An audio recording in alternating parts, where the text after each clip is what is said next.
Whenever I'm ready. Whenever I'm ready, that's when we do this. Ladies and gentlemen, boys and girls, welcome to the Wrestling Paradox Podcast. I'm not Joe. I'm Slawson. That's Chris Thrasher.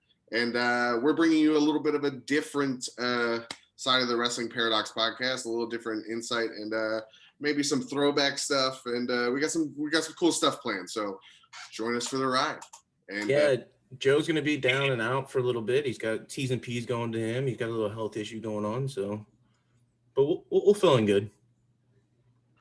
We'll do just fine, and Joe's going to be just fine, and we're going to be just fine. And what we're doing today is just fine because it's one of my favorite wrestlers of all time. But before that, because I'll start rambling, let's get the logistics out of the way. M&J Ecological. Call Marcus at 305-697-2258.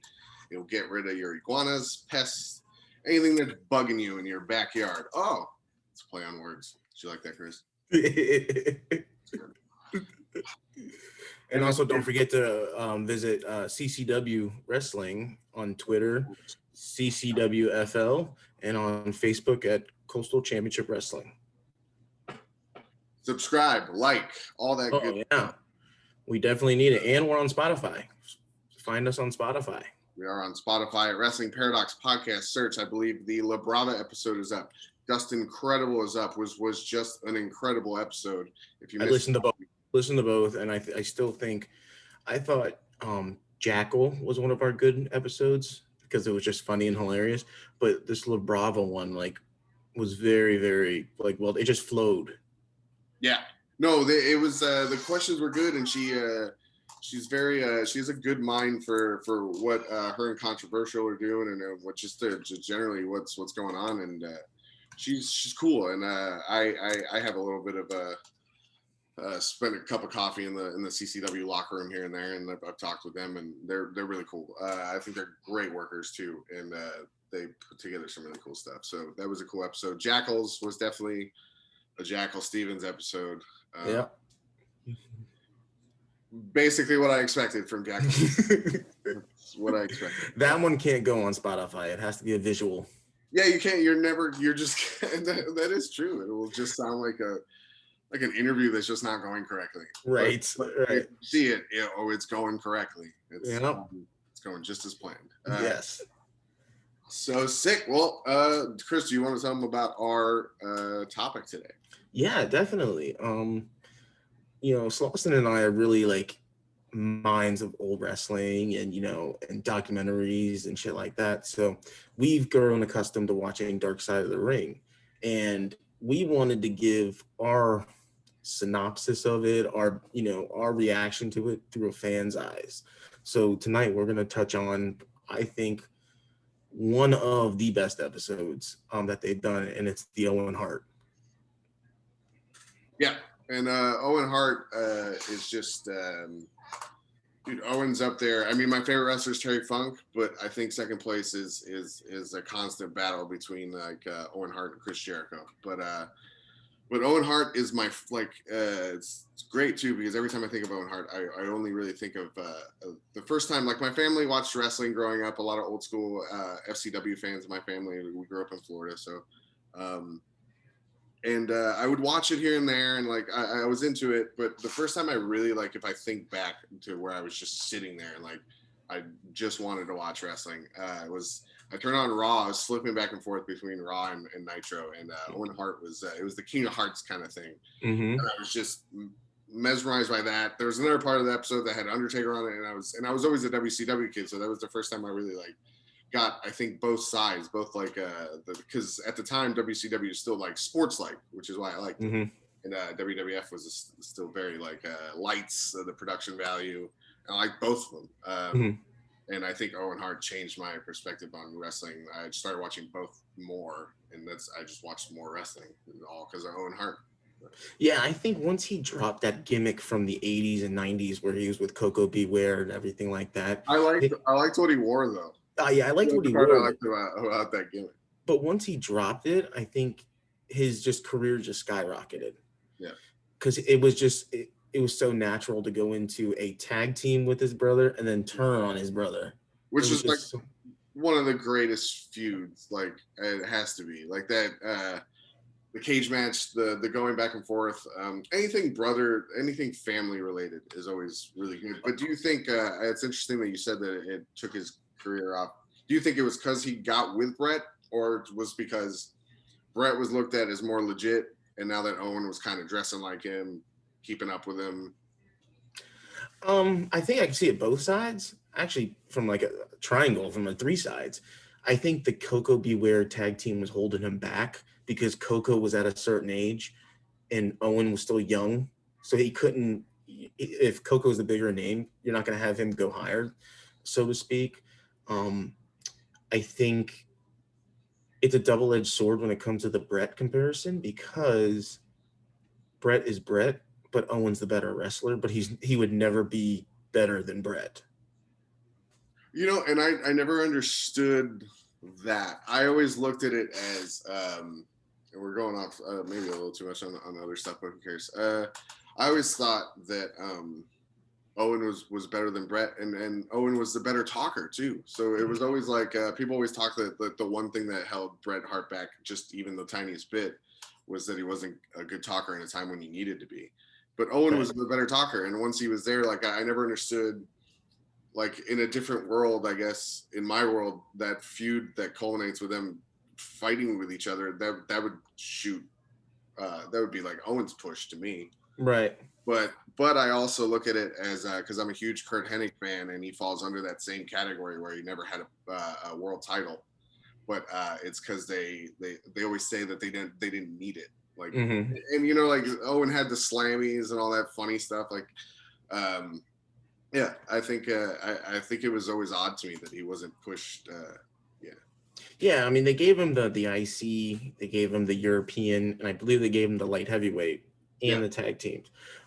Funny story, fun fact about that Brett Owen feud, that the blow off was the steel cage. By far, one of my favorite steel cages. I love the blue cage. Do you like the blue cage, or you like the Attitude Era cage? Yeah, no, I love the blue cage. I think it's cool, you know, and you can see through it, so it's not like, you know. And it's actually like it looks more like it would actually hurt the fuck out of you. Like, yeah, it looks steel. I never understood that. Like that one was so much more intimidating because it was just steel together. Like, it wasn't a fence, it wasn't chicken wire, or you know, or anything like that. But a fun fact, leading to, I think it was at SummerSlam was that match. Leading to that, I saw them work that same match at the Miami Arena. Oh, nice. On that card also was The Undertaker versus Ultimate Warrior in a body bag match. Was that like a body bag? They never did that on television though, right? No. That's why I was like, huh? Like that type of match, like that stipulation. Yeah. I think maybe WCW, did WCW do it? I know Evolve did it with Ethan Page and Darby Allin. Yeah. Because that's when Ethan Page broke Darby Allin's elbow with a shovel. Gotcha. So, but yeah, that was a little fun fact. But the body bag match back then, what's different now, I guess, have you ever seen, is nowadays you have to pin the opponent, then put them in the body bag. That's, you know, like but back then it was, you had to go into the body bag first. You had to put a struggling man into a body bag and yeah. You know, so like that I was like, what? Yeah, that's like ambulance matches or stretcher. Stretcher matches, anything on a pole match, like. And you know, you were talking about cages and everything like that. Did you watch Blood and Guts last week? No, I was at CCW training. That's right. Well, if you saw highlights of it, their cage was almost like a traditional War Games cage. It wasn't fastened at the ring, so it would shake away from the ring. So you had like Ortiz get thrown into the cage and he fell to the floor. Right. And Sammy got stuck in between the apron and so it was like an old style 80s. Yeah, like War Games. Yeah, traditional War Games. Yep. Which I always thought was great. Like I was telling that joke, I think even to Joe the other day, we were joking about like I was quoting the anything can happen in the World Wrestling Federation. I was like, why would he say that? It's so not like, it was clearly not true. Like WCW had pay-per-views with 3 rings, 2 rings. Like anything can happen in WCW, not here. I know what's going to happen here. That big guy's going to sit on that guy, and there we are. So, yeah. So, all right. Well, let's get back to topic here. We started rambling off. You and I will get together and we'll ramble about just random stuff. So Owen Hart started, in the Hart family, trained under Stu Hart in the dungeon. Now let's go back to the dungeon. Let's just think about all the wrestlers and all the talent that's come out of there.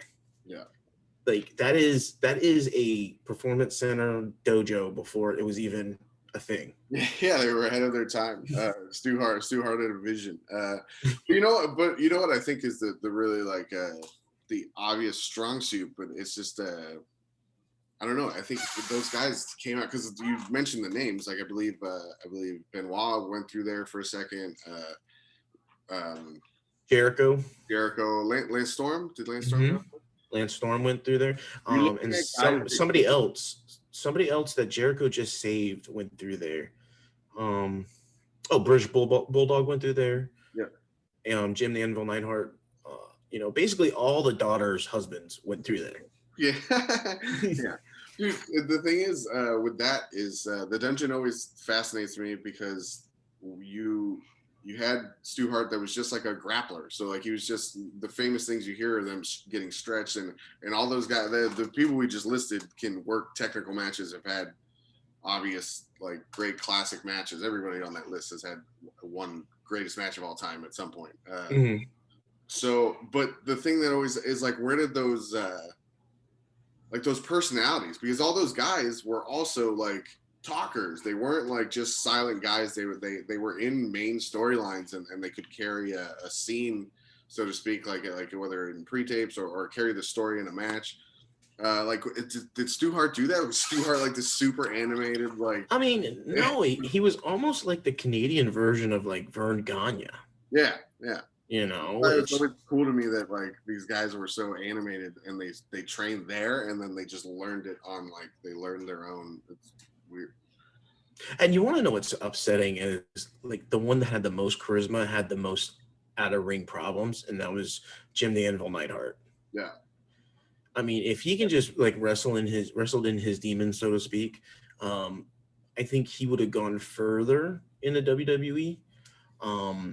Maybe not like to the tippy top, but he would have made, an IC run like Solo. I think if he would have been, got his demons under control and is off the, out of the ring stuff under control, he would be in the British Bulldog spot.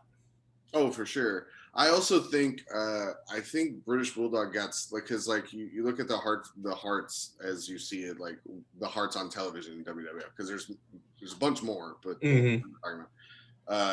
all of them had to do the Heart thing, but British Bulldog obviously didn't have to because he was English and he wasn't really part of, like, he married in.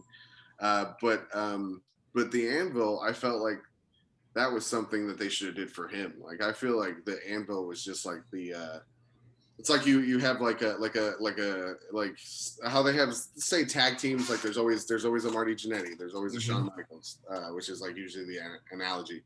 And like a threesome, there's always like one really serious one, Brett, and then there's always like one like legit like wild card, but he can get stuff done, right? And then there's this guy, oh yeah, he's there too, and it was just like I felt like that pigeonholed him into that only because he had to do that gimmick. I think his, like what you said, like his charisma would have been, in a time where they were giving people just like random crazy gimmicks, I feel like he could have made like one of those work for him. I mean, I don't know about Mantar. I don't think anybody can make Mantar. I don't think if you actually somehow genetically made a Mantar and got people to like, and got it trained and like got it to go out there, I think people would still be like, this makes me uncomfortable. I don't want this. So moving on a little bit, I want to talk about, like, what do you think Owens? You said you spoke on that Brett and Owen was the biggest feud. That was his best feud. What do you think Owen's best run was?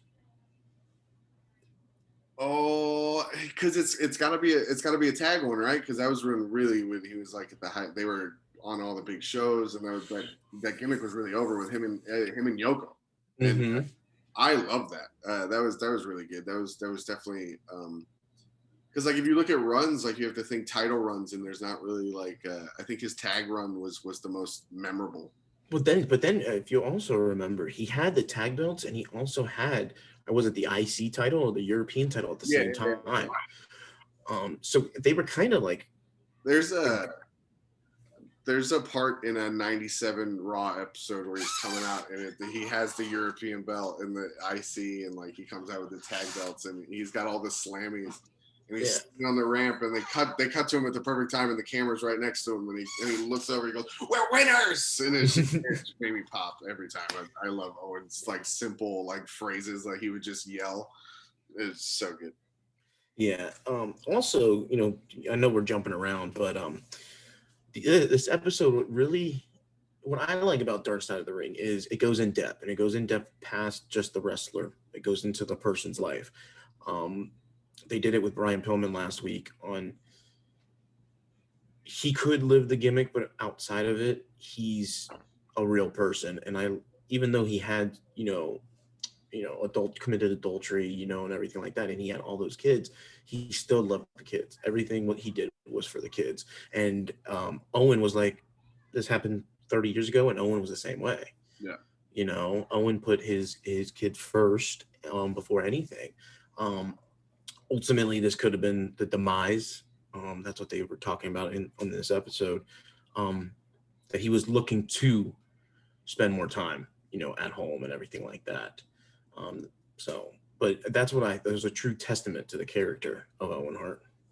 Yeah, yeah, and he was one of those guys that can like step away from it and be in a different, like he doesn't always have to be Owen Hart. He just like, even if he is Owen Hart, but he's not the King of Hearts like at home, which was always refreshing here. All my I feel like all the guys that I really like gravitated to or later in life that I started like watching over again, like as a student, is guys like that were able to just like be quirky and funny, but like they were like just be normal, you know? Mm-hmm. Yeah, like, I mean, they're human beings. That's all they Right. are. They play a character on TV, but at home they're totally different. I think I always say that. It's my motto. I say this on the show all the time: is wrestling is in. I don't know. Say it again. We'll cut. We'll cut. I said, like I say every week on the show, wrestling is an escape from reality. Yeah, basically, it's no, that's the perfect way to look at it. It's like any form of entertainment, but and like I said earlier, like why I liked it was like it's like sport, but it's also creative, and it's just it's a different way to look at things. It's fun, you know. Mm-hmm. Yeah. Now we talked about the dungeon and everything like that. What I loved, one of my favorite matches of Owens was him and Ken Shamrock in the dungeon match. You like the dungeon match better or the Lions Den match? The Lions Den wasn't too appealing to me because it wasn't really like a cage. Yeah. It looked like one of those balls in the circus that the motorcycles just go in a circle. It looks like a giant version of what you wash lettuce in. Yeah. Yes, that's what it did. Yeah. But which I don't, because I think that was the Lions Den match was like the last match in that series, right? Because the dungeon match was way cooler and way like stiffer and like way more entertaining. Like those guys beat the shit out of each other in there. And I always thought it was weird. I felt like that should have been the last. That should have been the last. Mm-hmm. That should have been the go home. Yeah. Yeah. I mean, I think the Pigpen match was better than the Lions Den match. Like they had a couple of them too. I forget Ken Shamrock with Dan Severn and Triple H does a run. It's a super weird match. Yeah. And all those I feel like they didn't know what they had. But I've also listened to a bunch of stories that they were some of those guys were kind of difficult to deal with, so that may have played into it as well. Not Owen and Ken. I think Owen and Ken were like the most easy to deal with as far as like talent relations than the other guys. But yeah, I think that's what made that, because it seemed like they wanted to do this really go all in with the storyline, it was like not pulled off right. I don't know. It was not like how they usually do things. Which Right. is why I feel like that storyline, him and Ken Shamrock, is really good, and it's when he doesn't have like really belts or anything. It's just them kind of hating each other, and it was like part of the Attitude Era, so you saw Owen get kind of grittier, which was pretty good. Which I feel like he played that well. I think he would have like really. I've never actually thought about this. I just thought about this right now. He never went through the Ruthless Aggression era, but I feel like where his character was going was really like funny, but like mean, but like edgy, and like I feel like that would have really been like the peak of Owen is a Ruthless Aggression angle. And you know, it's funny you say that because I said that Friday after watching the Brian Pillman episode. Oh, him. So, yep. I go, what happens if he didn't pass away? Granted, I compared him to The Rock. I said, would The Rock have gotten to his spot? Or would it have been Brett and Pillman? Because Pillman was in the Hart Foundation. He could have turned on Brett. Right. You know, it could have been Brett and Pillman. You know, maybe Sean not get as big as he got. You know, it's a lot of what ifs. You know, it's the same thing with Brett. I mean, with Owen, you don't know what you could have gotten, and all the dream matches you could have gotten. You look at that era, and like, there's a lot of amazing careers that were cut short, not because of injuries, but because of like circumstantial shit. Like look at like Bret Hart's career completely doing a 180 because of everything that happened. Because of that, Davey Boy. Because Goldberg kicked his fucking head into this. Goldberg ruins his life. Yeah. And yeah, but other guys too, like Sean because of the back thing. Mm-hmm. Although maybe that was for the best, because obviously he was at it's like a thing. He could have been the one that was dead. Right. You know. But you say that, and I feel like if Pillman, same thing. Like there would have been so many programs with him and Sean. Like that's a perfect, especially with that heat with the Hart Foundation and DX. Like I feel like that could have been a way bigger thing. Yeah. You know, you touched on the Ken Shamrock Owen run.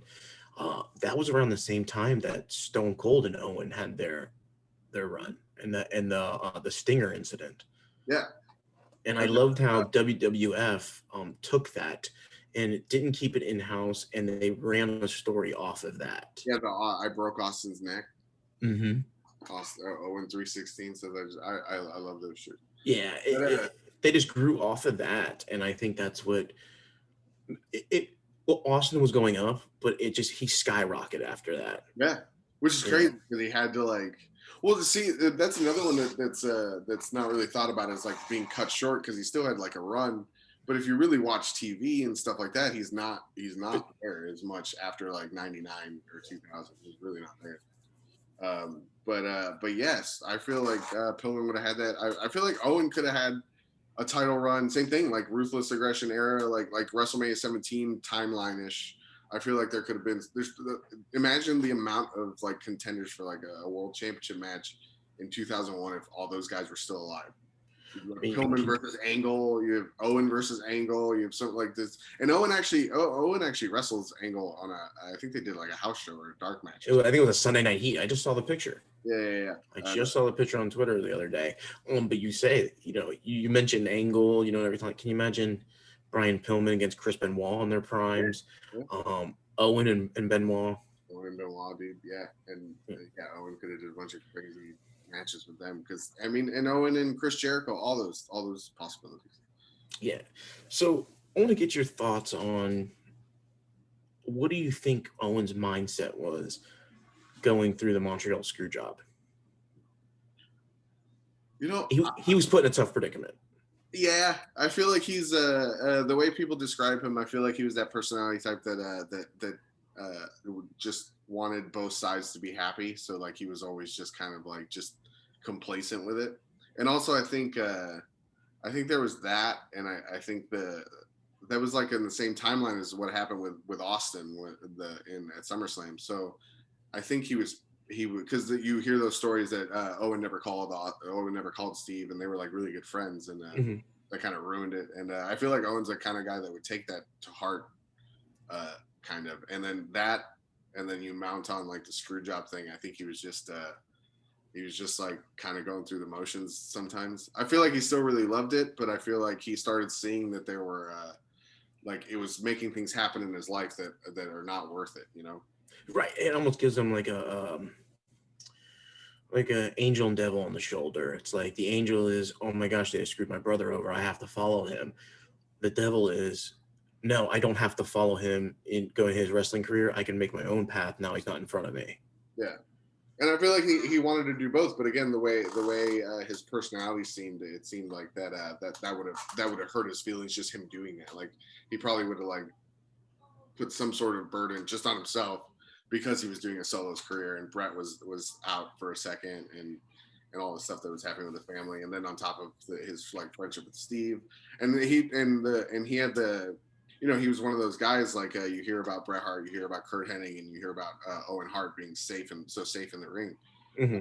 He had that rep, so like I think that's even more heartbreaking than somebody else that's maybe like had something happen in the ring, and like just, you know, guys that are a little more careless. Not saying that they don't care. It's just that when you go so long having that, it's almost like if you're in the ring with that guy, it takes a huge pressure off of you.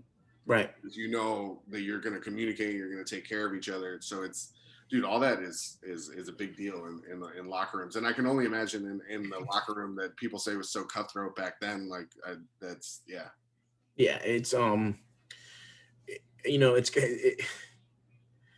when you talk to conspiracy theorists, you know, they always say X, Y, and Z happened because X, Y, and Z happened.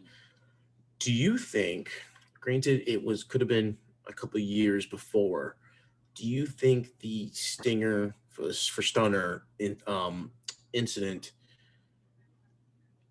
put Owen in a predicament in like 96, 98 in like the blue blazer gimmick? Like, hey, you ruined our longevity of our top star right now. Yeah. Years ago. Oh, I see what you're saying. That they had him do that. Yeah, like a hold a grudge kind of. I can't remember. I actually that's crazy. Thinking back, I'm sure I've heard stories about what was behind the booking and what Owen thought about that, because I know people said a lot towards like the 90s, most of his career, but towards the 90s, Owen was very much just show up to the building and what do you got for me kind of guy. Like you know he'll do anything, so it's just kind of like we'll throw this on Owen and we know it'll at least go okay because he's a great worker. So I don't know if that was a lot of just like a bad coincidence that he had to do that, mm-hmm. But I feel like he was doing a lot, even though he was just like give me whatever you got. I feel like he still had a hold on like how he wanted his character to be, because he was doing a lot of unique things at the time, like on purpose, and I don't think that was somebody giving him that. I think like the changing of the outfit, the attitude, the kind of like talking shit to the crowd. It was definitely something that he felt like he needed to do, I think. Right. You also touched on it's something that just came to me about you know, living with that stigma or wrestling with that stigma of not being a safe worker or anything like that. Imagine how D'Lo Brown, yeah, you know, after the whole draws, you know, he's another guy that I don't think had a rep for. I think he was a very safe guy. Yeah, it was just a fluke accident. Yeah. And you know, draws suffered. Yeah. You know, and that's another one, that a career you don't know what could have happened. Yeah, that guy was super athletic, and I feel like they just kept giving him stuff because they didn't know how to use him. But I feel like once he would have been able to be more of a veteran, I feel like he would have been, again, ruthless aggression era draws, dude. Like, yeah, that's perfect for draws. They're right up his alley. So like, what could have been, you know? So we talked about, you know, the blue blazer and all that. That run. I hate that I used to like that gimmick because of what happened, but I did find it entertaining as a kid. That run that he had as the blue blazer, it was so unique. Yeah. Like, it wasn't good, but it wasn't bad. It was just very unique. Do you think? But it was what he was really doing. I mean, you know, like if you watch it back, it's very comedic. Yeah. But like, but you don't. But at the same time, it's like Jeff Jarrett puts that heat on it to where it's like you feel like it's like because you're laughing, but you're like they're really gonna kill each other at some point. Mm-hmm. So it was a weird mix of comedy with like being you didn't see it as a comedy, but it's pretty funny. It's definitely good. Yeah. And getting back to our episode we're talking about, I'm going to fast forward a little bit, going to the night of the accident.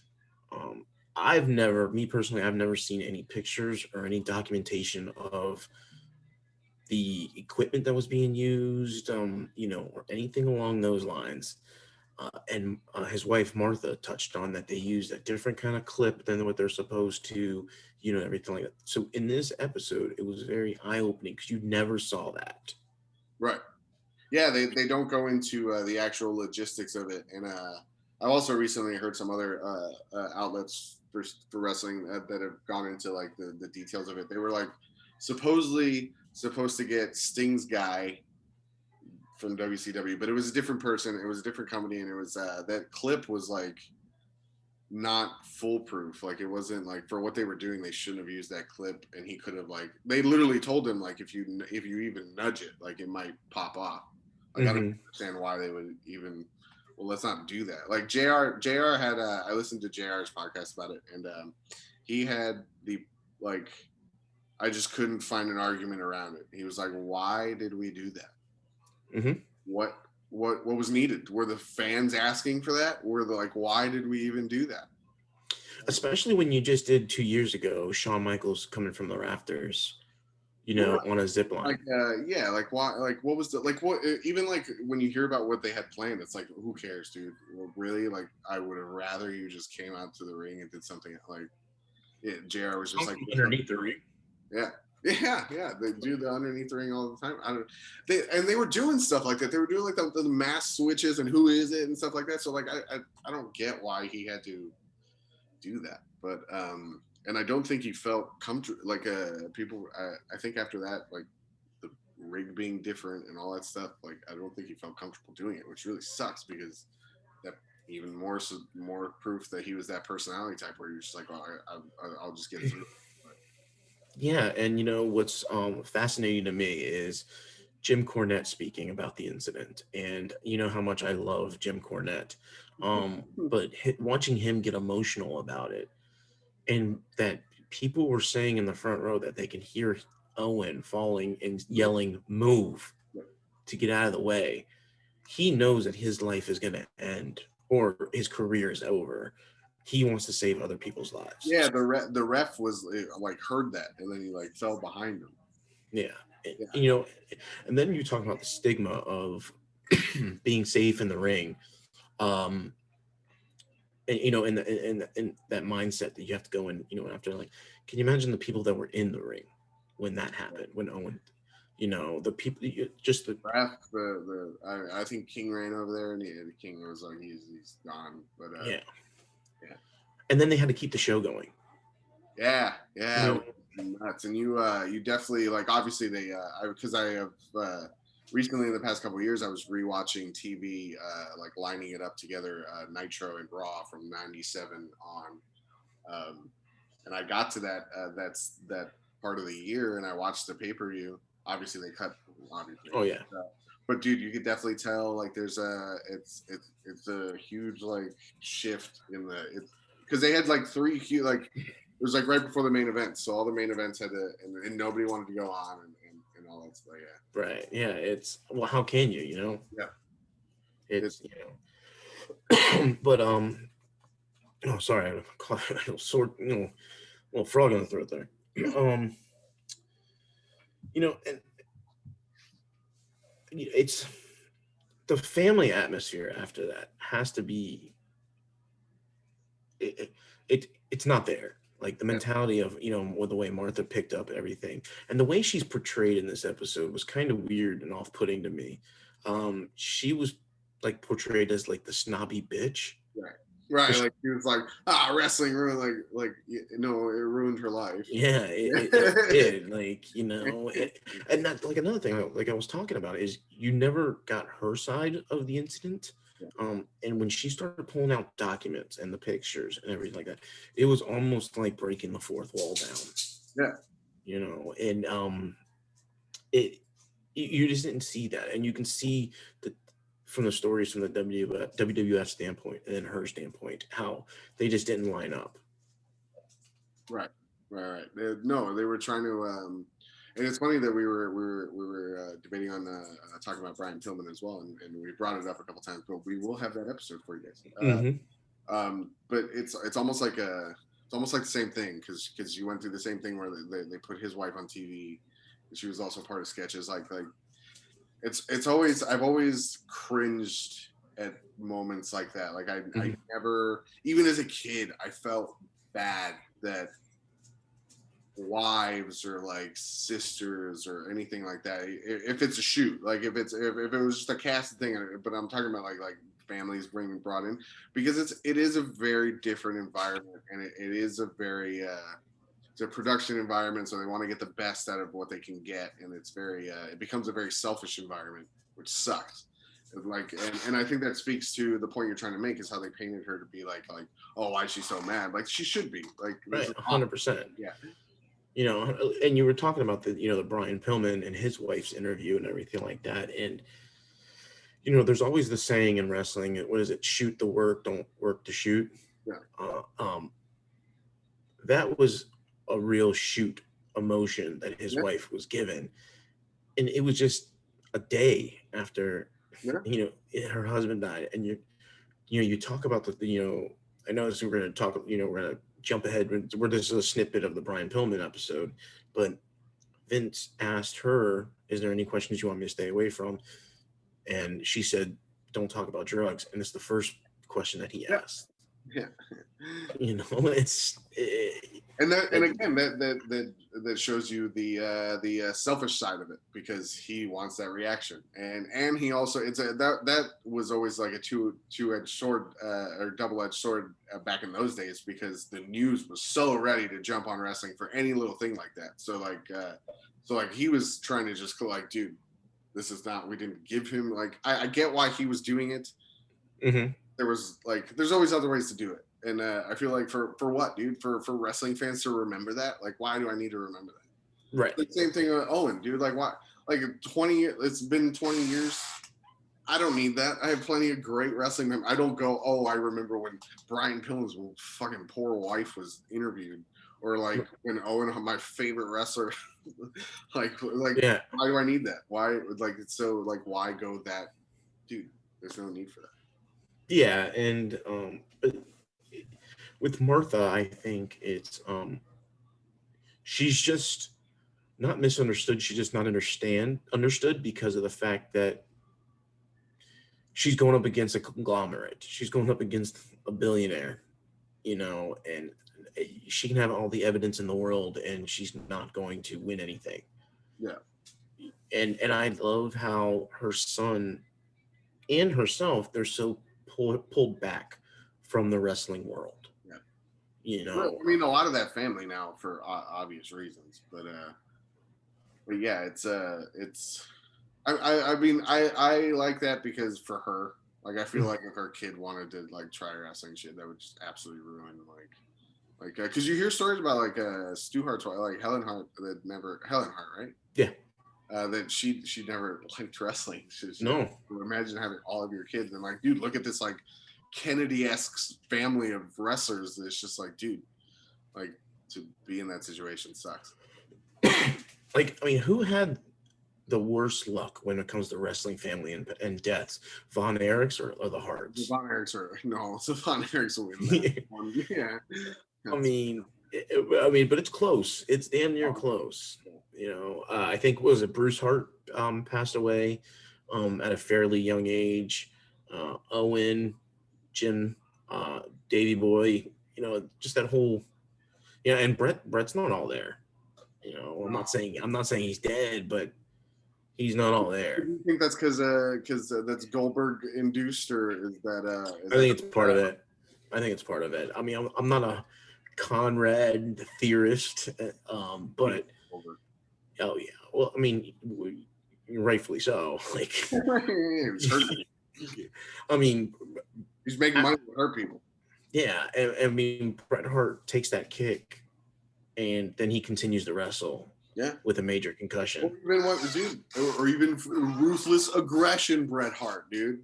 You imagine a rested, like, all right, I need one last run in me, Bret Hart in the like 2000 WrestleMania 17. Or again, could have been like, it's already looked at as the best one, but it could have been a fucking. You ready for this one? Ready for this one? The Invasion era, you have Bret Hart leading WCW, Yes, and dude. Owen Hart representing WWE. I almost passed out while you were saying. Like, I mean, you just. I think this episode's a bunch of what ifs. Right. You know, what if Owen didn't pass away, but what if Bret didn't get hurt? Dude, that's funnier than thinking about what actually happened. Because look at like I said, like why would I want to think about these awful TV moments when I'd rather think about what I mean? You know, wrestling is all half in the booking. Have you ever? I don't know. Yeah, 90% of the booking. It's 90% booking, 5% creative, and 5% physique. Yeah, there you go. You know, and somehow the 5% physique makes more money than all the rest of it. Yeah. Because I mean, there's some people out there that have a massive physique and they are not talented at all. Dude, and then that's funny. Like you think about that and you think of like, I've always thought about that about like Vince. Like it's a well-known thing that people say Vince always. That's why WWF had the guys that they did. These gigantic dudes, these like big behemoths that could just beat the crap out of each other in the ring. Mm-hmm. And time again, really, the guys that you would get burned by, and you pump up, you promote this huge jack dude, and he just comes to the ring, and as they say, then the bell rings, and it's what am I on? Like what? Brackus here. Brackus. I was just gonna say Brackus. Brackus, Kozlov, and Ryan Mitchell has a match with Kozlov on a Superstars episode. Oh wow! And yeah, it's there's so many. There's just so many, and it's like why? And he's never gotten away from that mentality, dude. Because like even when like you talk about ruthless aggression, when those guys came in, when like Jericho, Benoit, and even Owen probably part of a small percentage of the reason why he was never even considered for a title also was because of his size. He's like, I already got Bret that's his size. Why am I going to do that? I mean, right. Like, but it's always burned him. And then they did the same thing with the cruiserweights when they first came in, and they had these perceptions that the fans aren't going to care, and every blue dude, Rey Mysterio winning the Royal Rumble, Rey Mysterio going to WrestleMania is one of the greatest moments in wrestling history. Eddie Guerrero is the greatest, if not like it's on people's Mount Rushmores. It should be on most people's number ones. Like it's It's and Chris Benoit. We're not allowed to talk about redacted, but he's also the small guy that just tore it up. Chris Jericho. I'll give you a couple more names so you forget about the fact that I just said Chris Benoit. All the cruiserweights, Hoovy, Psychosis, guys like that. Even now, Ray Phoenix. I mean, guys that size now get their due. Obviously, they're very well deserved respect for what they do. But and not just on TV. I mean, we got some of the indie guys. You know, like J.K. Patrick, Sebastian Gage, Will Austin. I was just going to touch on Will Austin.